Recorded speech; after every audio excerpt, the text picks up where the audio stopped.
పొద్దుగానే డ్యూటీకి పోయిండు, ఏం చేస్తాడో ఏం కథనో పొద్దుటి నుండి ఫోన్ చేస్తే వెయిటింగ్ వస్తాంది, ఎవరితో మాట్లాడుతాడో ఎడ తిరుగుతాడు, ఎన్నిసార్లు ఫోన్ చేసినా లిఫ్ట్ చేస్తలేడు.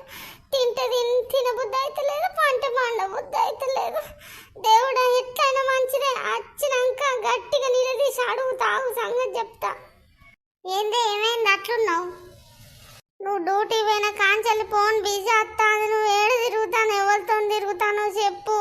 పొద్దుగాలనే ఆఫీస్ టైంకి కాక పొద్దుగాలే వేయను, నువ్వు ఎవరితోనో తిరుగుతాను, ఫోన్ కూడా బిజీ వస్తాను, ఎవరితో మాట్లాడతానో చెప్పు. నీ లవర్ ఎవరో చెప్పు.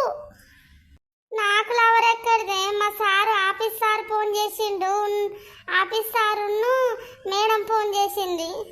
అవ్వ బిడ్డ నువ్వు ఆఫీస్ సార్ అంటాను, ఎవరితో పెద్దగానే పట్టింది ఆఫీస్లదే.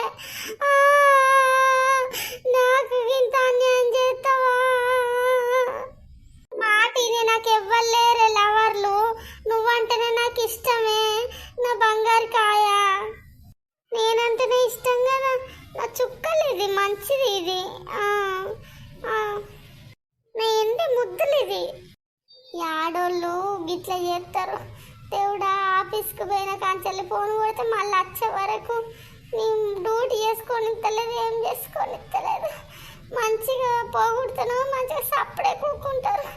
దేవుడా మంచినే 10 నిమిషాల ముందు పోయినప్పుడు గింత కథ చేసేది.